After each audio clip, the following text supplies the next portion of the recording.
E essa é a primeira tentação que Satanás traz para Jesus: transforma pedras em pães. Satisfaça a sua vontade, é o seu desejo, é o seu querer. Esquece a missão original, esse negócio de servir as pessoas. Olha a sua situação, esquece o que você ouviu lá no batismo, esquece a missão que você recebeu, esquece. Aproveite agora.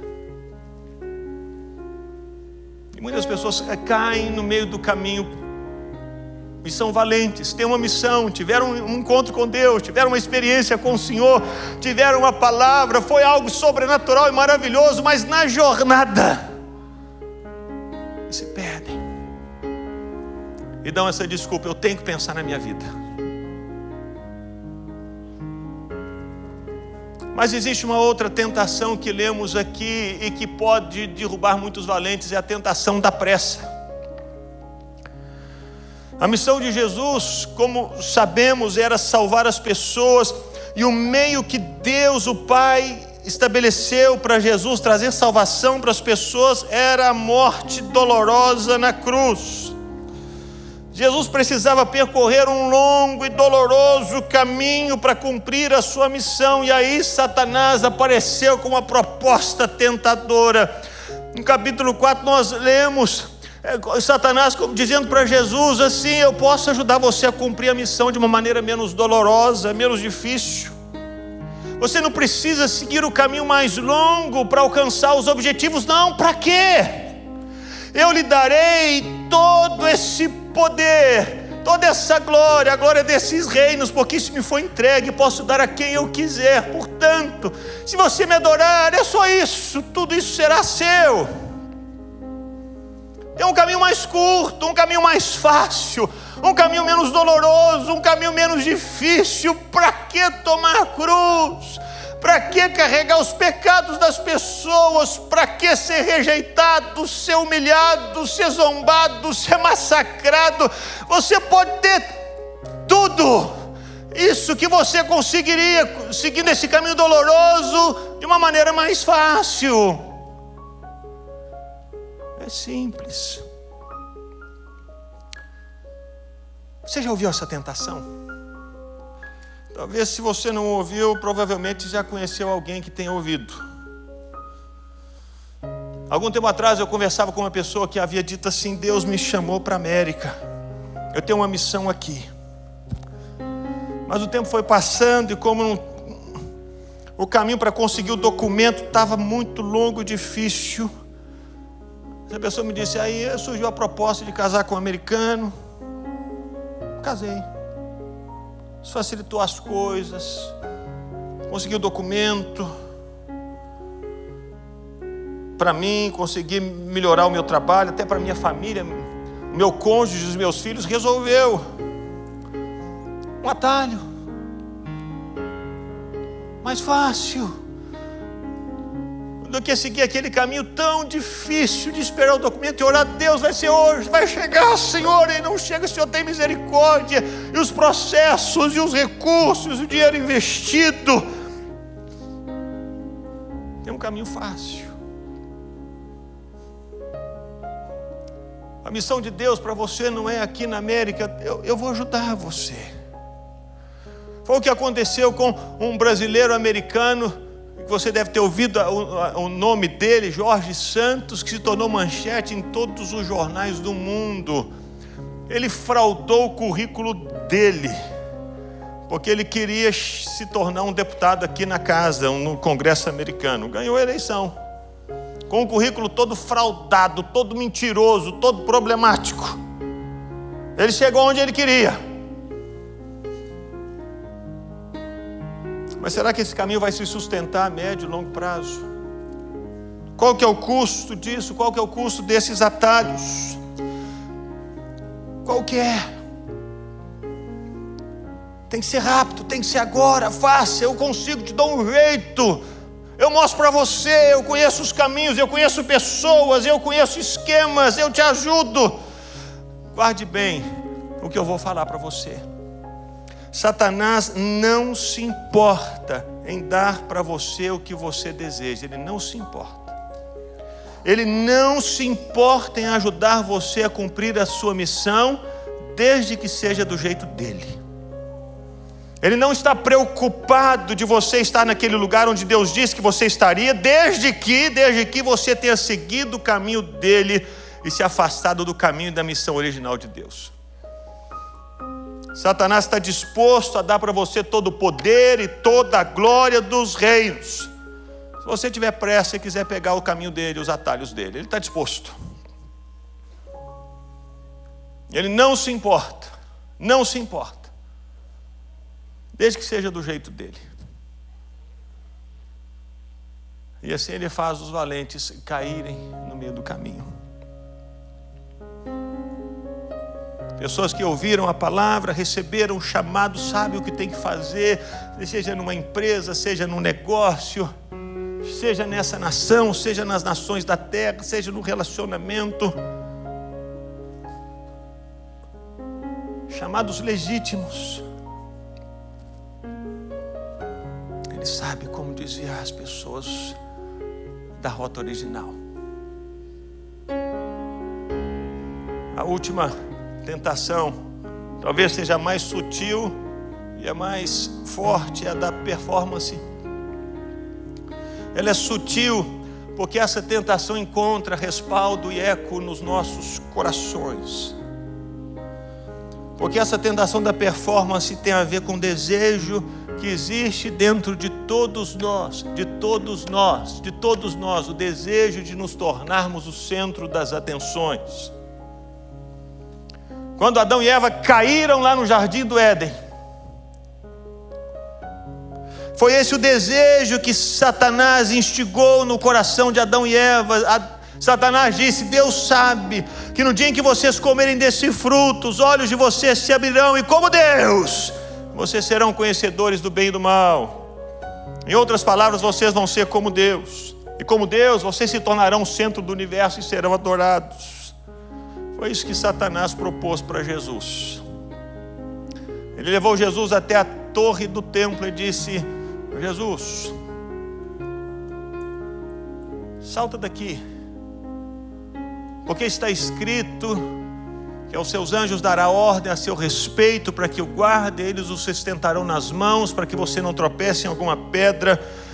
Então salta daqui, chama os anjos para socorrerem você.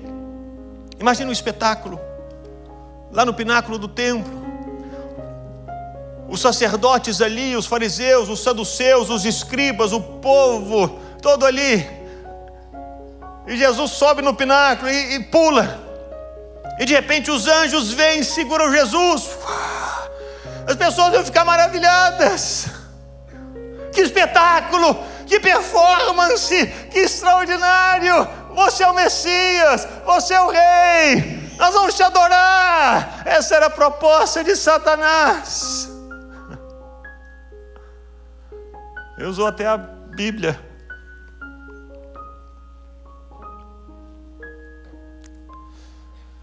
Mas se Jesus fizesse isso, Jesus teria fracassado, porque isso nada tem a ver com a missão original que Deus havia dado para ele. E meus irmãos, nós vivemos hoje na sociedade do espetáculo. Todos nós somos tentados até mesmo a usar a palavra de Deus para nos autopromovermos. Porque o alvo hoje é se promova, seja conhecido, se torne celebridade.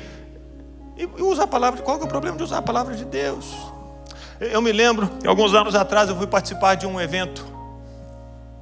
Eu estava lá no camarim, encontrei-me com uma celebridade gospel. Estava lá atrás. Eu conversava com esse irmão e conversamos ali no camarim. Aí, numa altura do diálogo, eu olhei para ele e perguntei assim: como é que você chama? Ele olhou para mim e disse: você não me conhece? Como assim?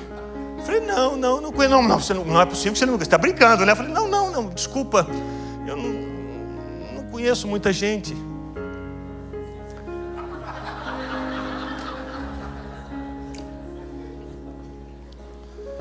Sem perceber, essa pessoa havia se perdido no meio do caminho. E começou a achar que a missão de Deus para ele tinha a ver com a sua autopromoção. Para ele, a vida com Deus havia se tornado um espetáculo e ele era o personagem principal dessa vida com Deus.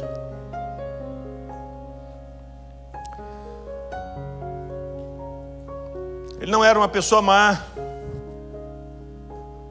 Ele não era uma pessoa que não tinha sido chamada por Deus, que não tinha tido uma experiência com Deus. Depois eu fui saber quem ele era, a história dele, a experiência que ele havia tido.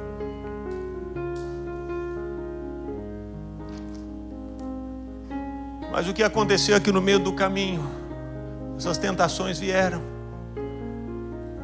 E ele perdeu a noção da missão original, do que Deus me chamou para fazer, o que Deus me falou para fazer, por que eu estou aqui nesse mundo, por que eu estou aqui nessa terra. E meus irmãos, nós temos, todos nós, no mínimo uma palavra de Deus. Nós sabemos o que Deus nos chamou para você. Você sabe o que Deus chamou para fazer. Você sabe o que Deus te chamou para fazer. Você tem uma palavra de Deus para a sua vida. E essa palavra ardeu no seu coração em alguns momentos da sua história. E você começou a andar em cima dessa palavra. Você começou a andar em cima dessa missão. E você gastava todas as suas energias, o seu tempo, a sua força, os seus recursos, o seu conhecimento por causa dessa missão que você sabia, Deus me deu. Eu preciso cumprir isso. Eu preciso fazer isso. Eu vou avançar. E você enfrentou pessoas, enfrentou demônios, enfrentou circunstâncias adversas, enfrentou tempestades, enfrentou pressões, mas você permaneceu firme.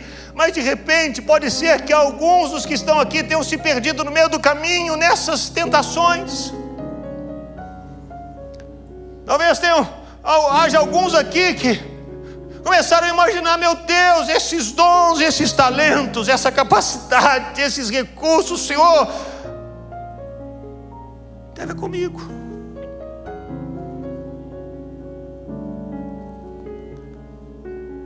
Ou talvez você tenha imaginado: eu me tornei o centro das atenções, é tudo para mim, sou eu.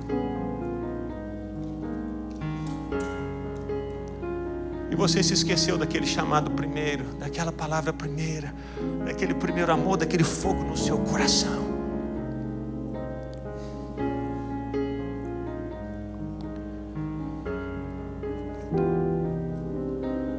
Eu falei como se caem os valentes, mas eu quero terminar pensando como se sustentam os valentes.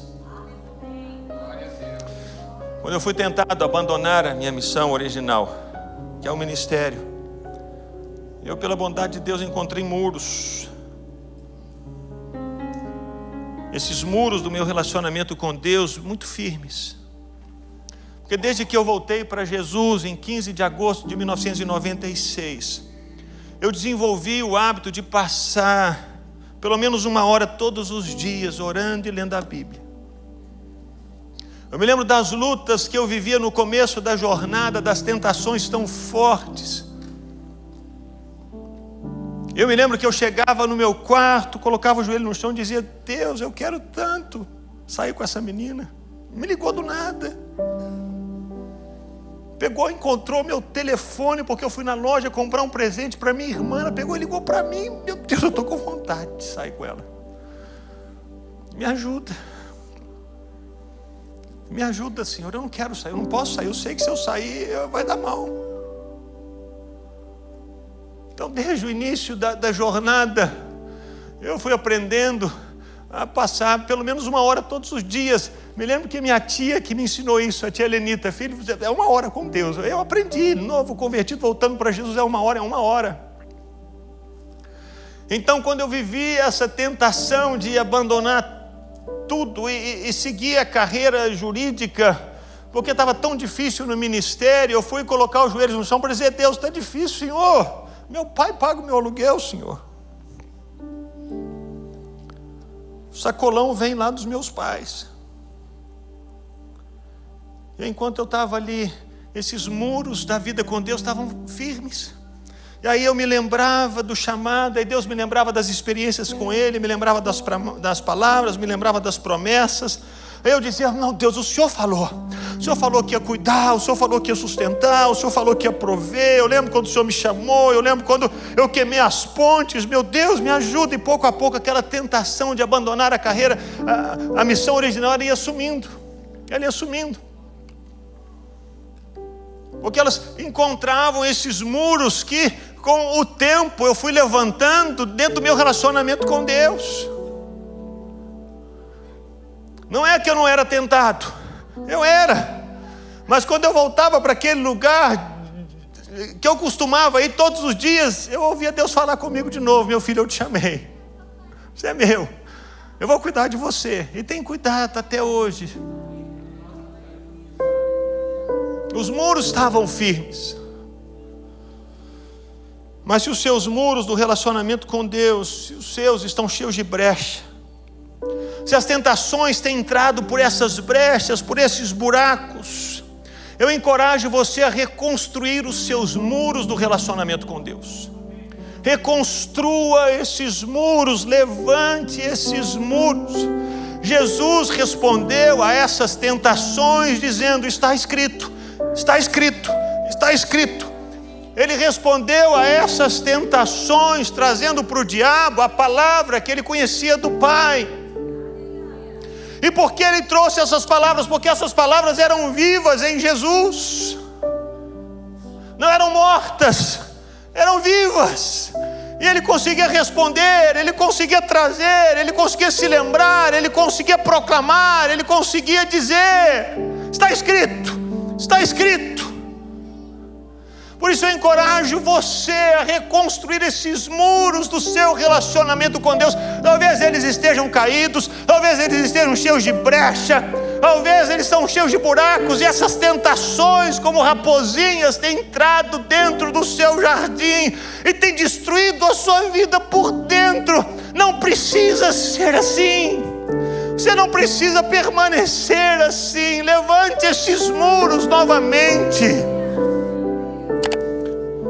Passe tempo com Deus todos os dias. Porque enquanto você estiver orando, lendo a Bíblia, congregando na igreja, o Espírito Santo vai fechando essas brechas dos seus muros. E Ele vai reconduzindo você à sua missão original. Ele mesmo vai levar você a esse lugar enquanto Ele levanta esses muros. À medida que você reconstrói isso com Deus. E essa visão do Espírito Santo é tão maravilhosa. Paulo tratou dessa visão do Espírito Santo em Romanos 8. Paulo diz que o Espírito intercede por nós, porque nós não sabemos orar como convém, mas Ele intercede com gemidos inexprimíveis. A figura que Paulo usa ali é de uma pessoa que está carregando algo muito pesado, e vem uma outra e ajuda essa pessoa a carregar aquilo muito pesado. Paulo diz: o Espírito Santo está carregando esse peso com você enquanto você está orando, dizendo: Deus, eu não consigo, eu não consigo, eu não consigo. Ele carrega, e Ele vai reconstruindo os muros, vai levantando os muros. E aí quando as tentações vêm, não é que você não fica abalado, você fica, mas você se volta para aquele lugar, você volta de novo para aquele lugar, dizendo: Deus, eu estou sendo tentado, está difícil, eu estou quase caindo. E o Senhor Deus vai recordando você das palavras, das promessas, vai dizendo: meu filho, eu te falei, está escrito, você tem uma palavra, eu não te deixei, não vou te deixar, nunca vou te desamparar. E o nosso coração vai se enchendo da presença de Deus, do Espírito Santo. E começamos a reviver essa missão. Reconstrua os muros. Reconstrua os muros. Reconstrua os muros. Reconstrua os muros do seu relacionamento com Deus.